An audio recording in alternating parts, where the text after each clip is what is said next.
make this video for several years now, since YouTube has deplatformed us, demonetized us, kind of decentivized us for making the how-to videos. But you know what? BitChute, Rumble, Odyssey, CloudHub, you want to know how to make soap too, especially in the end of the world. Actually, I'm not sure if this recipe is going to help you in the end of the world, because this ingredient here at the end of the world is not going to be as precise. This is what it is known as sodium hydroxide or caustic soda. It is used in soap making. There are two main ingredients. You could add a third, water. Two main ingredients for making soap: oil and something to make it explode. No, I'm just kidding. A caustic substance. Soap is made from oil and usually wood ash. So back in the day, of course, some dogs are really excited about this. Back in the day, the historians believe the first soap was made from animal sacrifices. Get this, okay? So you've got your animal on the altar, and you got wood, and you sacrifice the animal, and you take the meat away, and the fat burns up. Well, what else burns up is the wood ash. So the wood ash would mix with the rain and water and the fat, and people were like, "Oh my goodness!" This is what's happening right now.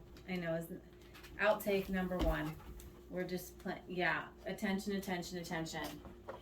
We can use soap and we can wash you, you people. Oh my God, smell me right here. Thank you. Okay. So people who got fat or lard or things on their hands were like, "Oh my goodness, this new substance, I rub it together, it gets bubbly and it cleans things. Wow!" And that is the legend of how soap was made. Over the years, it has been refined. I personally have tried to make my own wood ash lye, not very successfully. We try to do everything as naturally as possible, and we give it as many good college tries. I'm gun-ho, gusto about things. I made my wood ash thing. You put your wood ash at the top, and then you're supposed to filter it through sand and straw. And I tried to make soap. It was not strong enough. I did not get a caustic soda from it. So I broke down, and I went ahead and got sodium hydroxide. You can use there's a plumber's thing you can use, caustic soda. I tried shopping around for it at hardware stores. I couldn't find it, so I ordered mine online. There's a lot of places. You can also use a potassium soda, caustic soda. I haven't tried that one.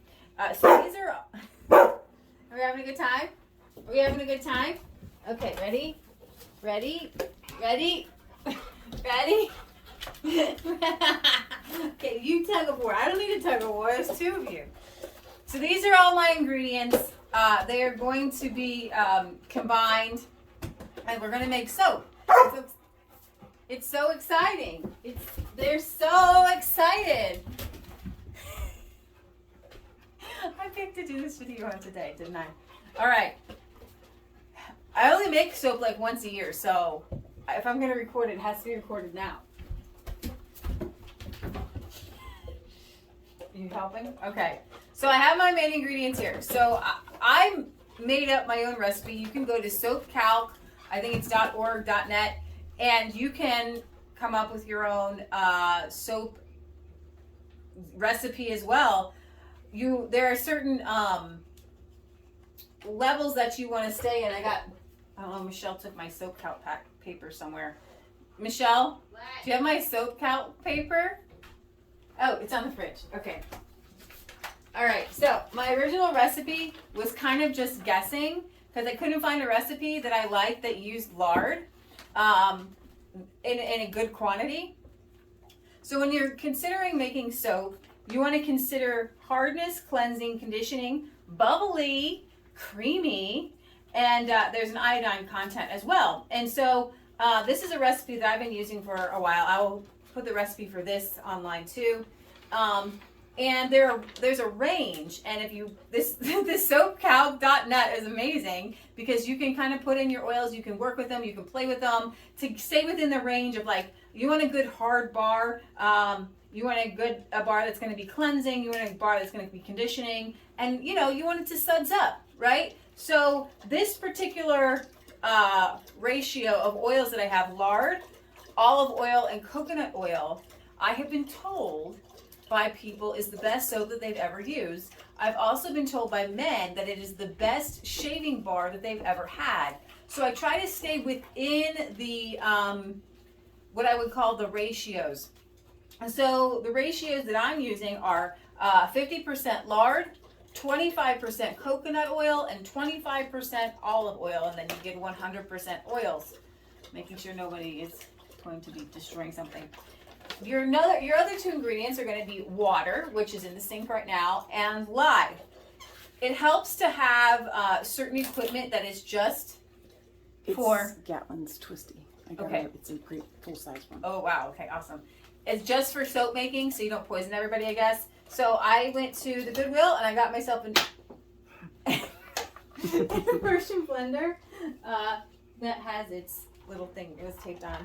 I was using Are you trying to knock us down? my other immersion blender. I really was just cleaning it really well, just to be honest. Nobody's died yet. I don't recommend it, but we're here. I got my own wooden spoon just for stirring. Show them the soap. So It says soap on there. yeah, I rewrote on there. Soap making.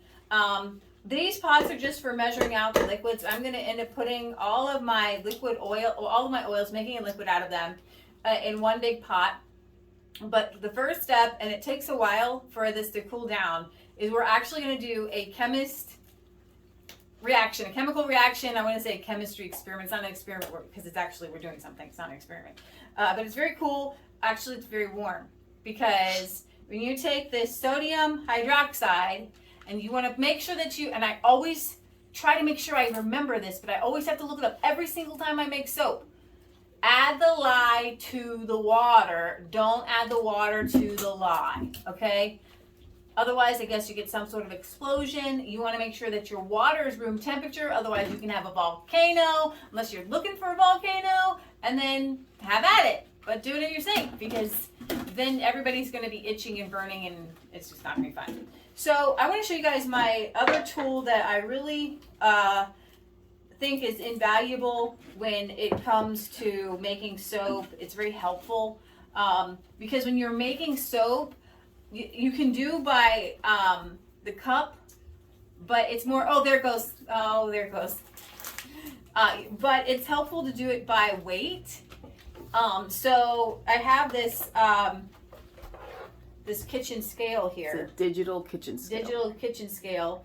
And I make sure I weigh out my pot before I put my oils in it, because you'd be surprised how much the pots weigh or how much this glass weighs to see how much oil I have actually in here. This is lard. So I appreciate using that. Well, and with the digital scales, when she says that she weighs it out, you set your empty pot on your scale usually, and you press the button, and then it will zero out. It's a button called tear, and you can hit it and it'll zero out. So I just did that with my lye. So I put my glass cup holder here, and I press the tear button, and it zeroes it out. So then I pour it in, and my recipes here are 101 ounces of lard, and then 101 ounces between the olive oil and the coconut oil. I believe it's 91.5 ounces of water and 34 ounces of lye. I will try to put this in the description. And now for the science experiment. And we wait for this to cool down, because what's going to happen is as soon as this hits the water, it's going to heat up. And what also we're going to do is we are going to open the window here. Good thing it's not below zero yet. So we're going to open that because you want to have some good ventilation. So fortunately we have a window by our sink. And then if Michelle can come on in, here we go. You want to wear gloves and goggles. These glasses are pretty goggly, in my opinion. Oop, there it goes. Try not to breathe it in if you can help it. I don't know what it does to you. maybe it turns you into a zombie after a while. I'm not sure. So, oh yeah, I'm stirring it up. You can, yeah, keep your face away. Can you see the heat coming up? Can you see the heat coming up? That is the chemical reaction. So this is going to get up above 200 degrees. And we're all going to die. Just kidding, we're not going to die. We're going to clean that up and we're going to let that do its thing. Keep the dogs away. I guess you could use those COVID masks for that. That would be a good use of those. All right, so we'll be back, and I will have these oils in their next pot combined, and then the next step, once that cools down, it takes about an hour or two, we're going to put them together, and we are going to make soup. Okay, so the moment we've all been waiting for, my lye water solution has gone down to about 97 degrees. So has my oil mixture here, and you kind of want them to be about the same, but within 10 or 20 degrees is good. So we're going to kind of... So what you didn't show everybody was your combination. Yeah, so here we have, in this pot here, we've combined the oils. We heated them to combine them. And now we're going to kind of slowly, not dunk it in. We're going to add our water solution, lye solution, and then I like to stir it here. And if my lovely assistant, she gets a good angle, you can see that even just by stirring, it's changing its composition. It's turning much more opaque. And then what we're going to do is we're going to speed it up. This is a modern invention here that women have found, well, soap makers, I'm sorry, I don't want to be sexist. People have found that if you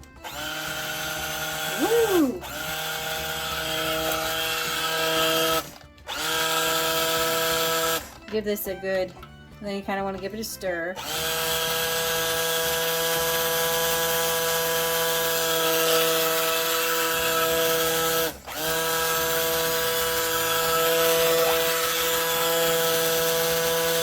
Now this is a decent amount of soap. A smaller batches will go quicker.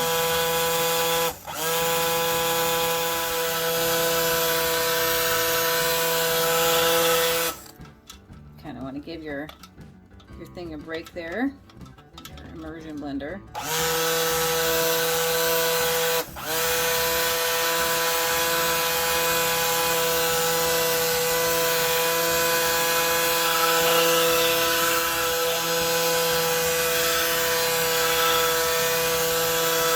This is a process called saponification, where the lye and the oils meld. It's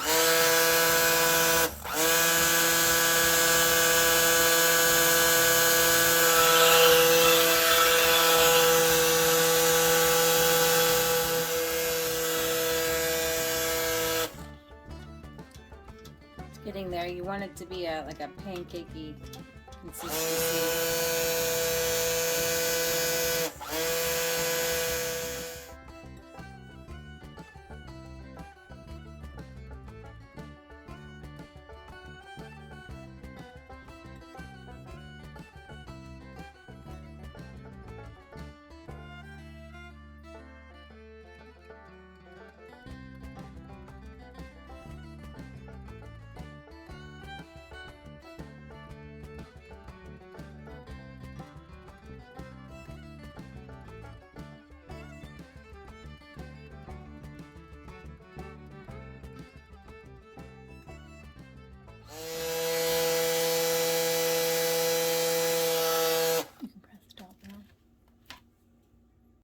Okay, so we're almost at trace, and so I wanted to stop here and kind of give you guys a visual.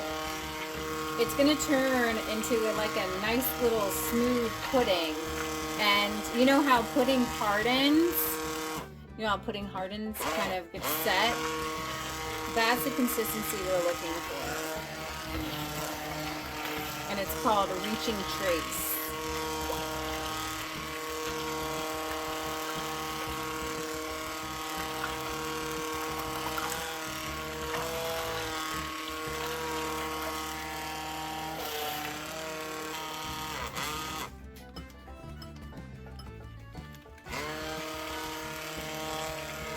See how it's kind of getting goopy here.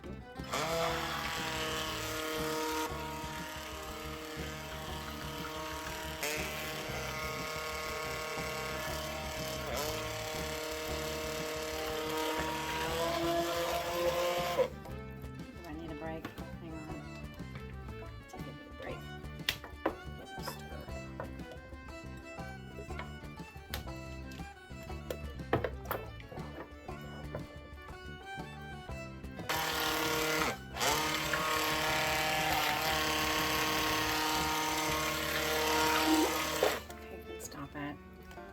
It's like, okay, so I think we're there. We're at a nice good pudding consistency. You can kind of see it's kind of holds its shape just a little bit. And what we're gonna do is we're gonna add, I ground up some oatmeal. I kind of like to add a little oatmeal to ours for your skin. And then my essential oils are in here. So I'm gonna. And that's however you want it, because you could use it without the essential oils. Yeah, exactly. My recipe calls for 7 ounces of essential oils. I do not have 7 ounces of essential oils.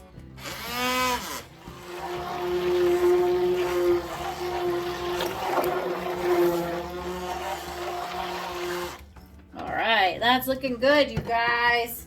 Let me give it one last stir here. Make sure I got all those essential oils and the oats mixed up. And then I've got my mold sitting on my porch, so Holly's gonna help us get out there, aren't you, Holly? Can you help us, Holly? Okay, so I have some molds out here that we're gonna use. You can see that I've lined them with some butcher paper. It just makes it so that it's easy to get the soap off of the mold. This is actually Michelle's bee box. She lets me use it. It actually has it's just gonna go onto this piece of what is that I have there? Oh, it's heavy. I didn't know how much I would need. Oh, maybe don't do that.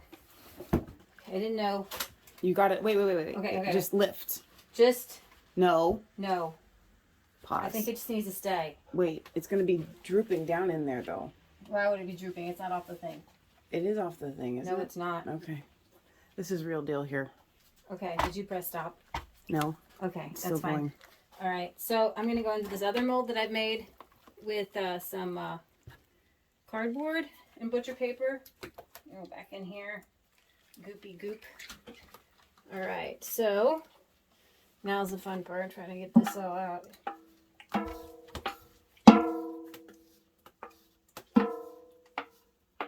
So I made a pretty large batch of soap. The recipe can probably be quartered pretty easily for you guys. Oop. Now that's the fun part. Sticky. Slippery. It's not sticky. It's not sticky at all. That's the point. It's oily still. It's going to set out here for a couple days. And we're going to slice it up. And then technically you can use this, they say right away, but it's best to let it cure, get hard over about 4 to 6 weeks. So let's say you're making these for Christmas gifts. You want to start, sometime in September, October to give them away so they're ready. But like I said, guys, this is an all-time favorite. People love this soap. I'll clean that out later. So I'm just gonna you can make all kinds of decorations with soap. You can use like a fork. I kind of like to just kind of make it like a little bit of a pancakey look. Not a pancake. What am I thinking of? Icing. Yeah, give it a little bit of a texture on the top. I'm not so much worried about my edges being perfect, because honestly the soap's great no matter what.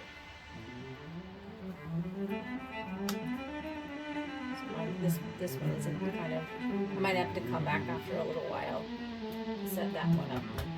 Alright guys, so I will show you in the next day or two, at least, the next step where I slice them. Michelle says she likes thick bars of soap. This one's gonna be pretty thick. This is gonna be a good thick bar too.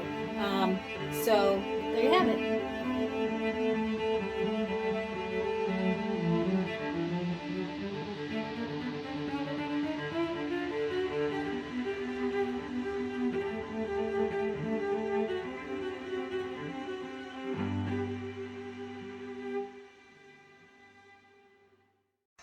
Hey guys, so it's been 24 hours and I want to show you how I'm going to cut. Look at that. Look how cool that is. This is, Michelle lets me use her bee thing for this. So I don't sell my soap. It doesn't have to be perfect for me. So I don't have those special soap cutters, you know, that you see people do. It's really satisfying. So what I do, take a good knife, and I kind of tried to make it straight, but not everything here. Good enough is great. So 24 hours, and look at that. It cuts so beautifully. And I don't know, we added a little bit more essential oils to this one. Can you smell it, Michelle? Oh yeah, it smells really good. So Michelle's been complaining that our soap doesn't smell good enough. Well, it's not that it doesn't smell good, it has no smell. Well, and I like soaps that have a smell. When I make these large batches, it's hard for me to use that much essential oil, and I don't like using the fragrances. Like most of your soaps have fragrance, but it's not necessarily an essential oil. And Michelle can tell you that for some reason, like fragrances give me headaches. But essential oils obviously do not. I love flowers. I love essential oils. And can you guys see the beautiful swirl that we did last night? I think it's pretty. It kind of looks something like good enough to eat, but I don't recommend it. Don't recommend eating it. So we made those, and then I'll just turn this like this, and then we'll make our. I'll just do a couple here so you guys can see. What do you think, Michelle? Right here. You think that's a good size? Yeah. Michelle has some. Some sizes she likes for soap. Well, you don't want it to be too small. So what? That's like a hotel bar, right? So what you kind of want to do, is I will, to get these to dry, to cure. It's a big bar of soap. It's great. So it's a nice good chunk of soap. You can see inside it was well formed. It doesn't have any white ash on it. I don't know what she's growling at. So what I'll end up doing as I cut these is I will stack them. Like a spatula. Yeah. And then for this one, this is gonna be much thinner because it's a tall well box. The reason you can do boxes, and the reason boxes are good, is because you can either, I don't know if I can slip, oh, mine is slipping right out. So you can sometimes, you can do it in a box and then just cut the box away. But this butcher paper, it's fantastic. It doesn't stick. So look at that. Look at that. Isn't that cool? It kind of looks like white chocolate. It's so pretty. It formed really nice. This is a really great soap, you guys. So I'm going to put the recipe in the description, and you can we do these because we have pigs. Yes. So we get our lard from the lard that we render from our pigs. Yeah. But you can get or you used to be able to get big tubs of lard from just the grocery store. You may not. You might have to order it online. So I do make an all lard soap for laundry soap. It can be and I did give it away because I didn't have enough of this good soap. Can you smell it? And oh yeah, that's nice. So it'll change soap, color. It's going to change. Sets. Technically you can use it right now, but it would be really soft in the shower. The people who get this soap are really special. No, I was kidding. Because this This soap lathers, it's creamy, it's soft, it makes your skin feel good, we use it for shower soap, men use it for shaving soap. I'm not selling this, guys. I'm just telling you how good this recipe is. I try to err on the side of more lard. I was trying to use as much lard as I could, but with the more lard that you use, the less creamy it is, the less suds you're gonna get, the softness and the smoothness. So this is like, it cuts like butter, it feels like butter. Well, all soap does that, but I'm just saying like what you saw there. And that bar, you could literally cut down the middle to make it a thinner bar. It doesn't have to be that thick. Yes. So yeah, the thicker they are, the longer it's obviously. So here, let me show you this. This is a standard box of soap. So that's to give you like a size comparison there. So that's a lot larger. Open that up, and this is just a charcoal bar. But so that smells good. That was from a friend. So that's a regular size bar of soap in comparison. So like I said, you could cut this down the middle, you could cut this down the middle, you could cut that down the middle, and it would be a thinner bar. Yeah, and I might do that. I might do some thinner bars. Then when you're giving away gifts, you can give away twice as much. It's kind of a funny joke. Not really. That's true. So anyways, guys, I'm so excited about this soap. This will last us lots. I say it lasts us all year, but we end up giving it away to, it's a great gift. Once I mean, some of these bars of soap that you get, they're about $8. The large bars that you get at some of the, craft shows and stuff like that, which is a decent price. I'm not saying that that's overpriced. I'm saying that if you make your own soap, then you're giving away a very valuable gift.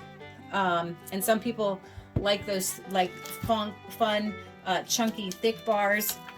I think maybe I'll go ahead and slice one in half just to show you guys how. And you want to do it kind of in the first 24 to 48 hours. It'll be too hard to cut. Because then it'll be really hard to especially to do the slices. You still need your spatula. I do. I need my slice. Yeah, I need my.